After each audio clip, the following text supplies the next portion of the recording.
Good afternoon, everyone. Hope you're all well. Just before I start, I'm going to be going live with Paul Thorpe tonight. I don't know the time yet, but I'm sure it will be advertised. So that will be on my channel and both Paul's and my channel. So we're going to share the live. So basically, we'll both be live talking about general chit chat, I guess. So I hope you'll be able to join us, and just keep your eye out. Later on, we'll be publishing the live that's coming up.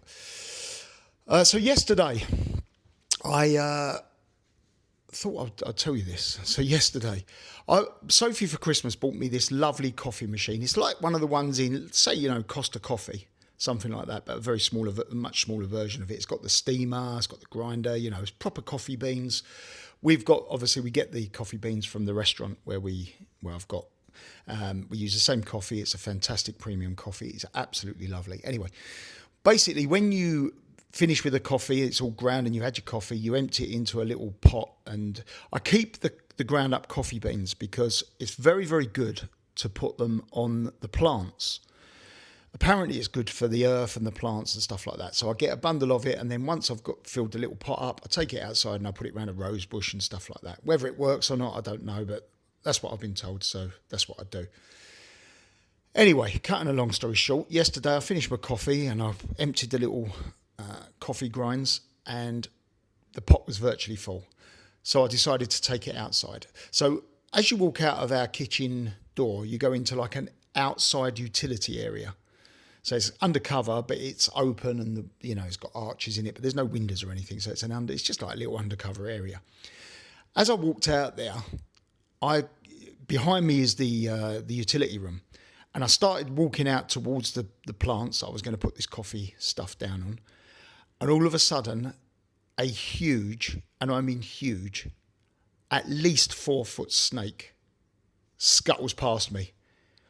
Now listen, when you get a little mouse or a little cockroach or a little whatever, a little bug come past you, or a moth or a frog or something, that makes you jump. Let me tell you, when a 4-foot plus snake goes scuttling past you, and it wasn't one of these little tiny things, it was a thick sort of snake.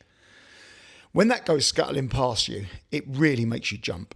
I didn't want to say S myself, but it really did make me jump. And I'm not like a scaredy type person. I'll, watch horror movies on Halloween at midnight on my own with the lights out. I like that sort of stuff. But it really, really made me jump, and it just scuttled away. I shouted for Soph to come out. She come running out, and then obviously she saw it down the tail end of the garden. My worry now is, we've got 3 acres of land here on this property, and it's quite high walls, and then it's fenced in. And my worry is that it's still in the garden somewhere. So I'm sort of approaching my garden now with caution until I know in the next few days that it's gone somewhere else. But yeah, that was quite an eye-opener, I must admit. So yesterday, and by the way, I phoned Paul last night and I said, God, the size of this snake I've seen today, and blah, blah, blah. He said, did you get a picture or video of it? I said, Paul, mate, I was trying to hold it all in, let alone, the last thing on my mind was getting a video or a picture of this huge humongous thing.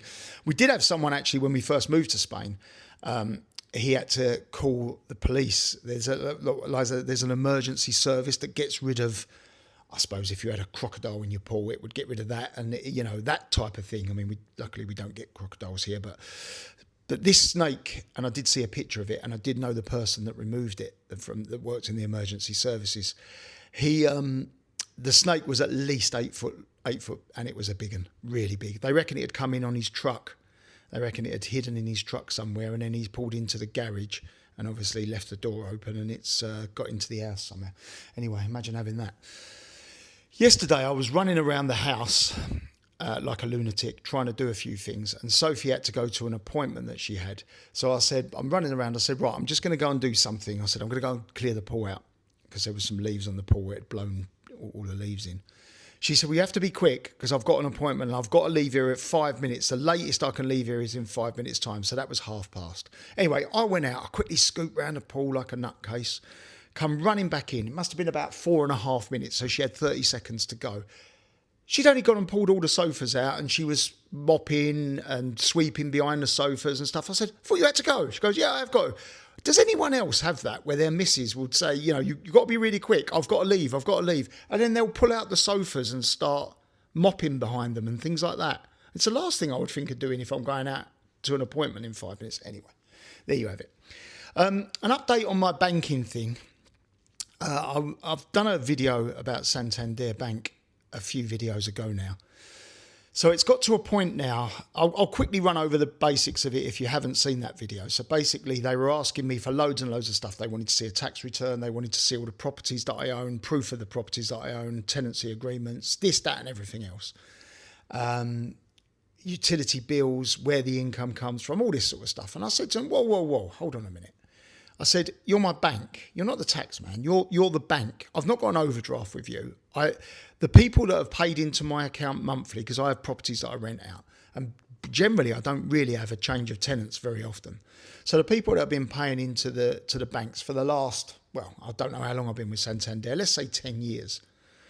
They've been paying into the same account, same day every month, same reference number, and anyway, we got to a bit of a stalemate situation with the bank, and in the end, we couldn't agree. So I said, I'm not going to download and pay for a load of, land registry reports when you can do it. You've got all the details on my tax return of all the properties that I own, etc., etc. And they wasn't prepared to do it either. So I said, well, I'm not doing it. They said, well, we'll suspend your account then. I said, well, that's just going to be how it has to be. Anyway, there was some money in the account, not loads, but, high hundreds, not thousands. I think I can't even remember how much it was, about 600 odd quid. Anyway, they froze the account, so I can't do anything with it. They then had the audacity. No, sorry, I've skipped a step there. Then eventually, after about 4 months of me requesting the account to be closed, they then closed the account, and they've now sent me 2 checks. Which I now said to them, when you close my account, don't send me a check. I'll give you the account number and sort code to pay the money that I've got in my bank into a different bank in my name. They went, we can't do that. We can't do bank transfers. I said, you're Santander. How can you not do a bank transfer? My dad, who's 91, can do a bank transfer to me, but Santander, one of the biggest banking groups in the world, can't do a bank transfer. Please. Anyway, I've now got these 2 checks. I now can't pay them into my account because the account I've got now is a online account. I've went onto a live chat the other day. I said, I've got 2 checks that I need to bank. Can I photograph them like they do with some banks? And you accept the checks, and after X amount of time, they're cleared. They went, sorry, we haven't got that facility. So now I'm now stuck with 2 checks that I can't bank, which I warned Santander about. And they said, we can't do a bank transfer to you. So now my only choice, I've got to scuttle around. I might have an old bank account that I haven't used for 20 years. I might still have that, so I need to now mess around phoning them to see if I can send them the checks to get those checks cleared. Failing that, my only other option is I'm going to have to staple those 2 checks that Santander's just sent me and issue a county court summons against them because they've got my money and I can't now clear the facility because they closed my account. Just an update of where that is. I will keep you posted of whether I can clear those checks, and if I can't clear the checks, what happens when I take them to court, because that's what I've got to do. I also noticed that the Barclays Bank in Harlow's come under a bit of scrutiny. Recently, I went and see the Artful Dodger down in a rock festival down by the port in Mazaron. And basically, his mother phoned up the bank, ordered some money to be collected, done the order. They gave her the obligatory 1,750,000 questions. What do you need it for? Why are you wanting your money out of your bank? I would have thought it'd be fairly obvious. Anyway, don't know how much it was. It could have been £1,000, could have been £10,000. I don't know how much it was that she ordered. Anyway, he, the Artful Dodger, went with her to the bank because obviously I take it it's a substantial sum of money, and Harlow's, been known for a bit of crime in the past. Gets to the bank and they start asking the questions and stuff. They ended up calling the police because they didn't believe her answers. They ended up calling the police. Now, what happened after that, I don't know. But this lady has got her money in her bank, in her name. She wants to draw her money out of her bank in her name, and the bank give you a million questions. If they're not happy with it, they call the police. And I wonder if the police actually came. Because if the police came, then, their priorities are a little bit mixed at times, aren't they? Anyway, I just thought I'd drop those in. One other thing I will quickly talk about, which I was going to do in another video, but I might as well do it in this one. So basically, when you go to work, this is a little money-making tip, right? Now, we're just going to pick on any old item. It doesn't really matter. But this is, I believe, the way to get forward out of the rat race, if you like, out of the 9-to-5 job. So say you can buy, you can do lots of research online. So say you've got your money, you go to work, you get, let's keep it round figures, you get £2,000 a month, right? And say you've managed to save up, let's say £5,000 over the course of a bit of time. Now, let's say you could go and buy, it doesn't matter what it is, let's say spoons, right? Tablespoons. And you pay 50 pence each for those tablespoons, and you can sell those tablespoons for £2 online. You've got a 300% markup. Or is it 400%? Depends on how you look at it. You're making £1.50 out of your 50 pence spoons, right? Now, if you've got £5,000 worth, you've bought 10,000 spoons. And 10,000 spoons will end up as £20,000. Now, there's just an idea. It doesn't have to be spoons, of course. I'm just using that as a anything. But that could be importing Rubik's Cubes from China. Import them when you pay the import duties and stuff, it comes to £1. Sell them for £3. As long as your costs and and your postage and stuff is covered on top of what your sale price is, then that's a little way of side making some money, isn't it? Like a little hustle on the side, if you like. Now, then you could keep that £20,000 that you made out of your spoons, and you could turn that £20,000 in the same thing. You can double or treble your money. £20,000 into 40 into 60,000. And then you could invest it.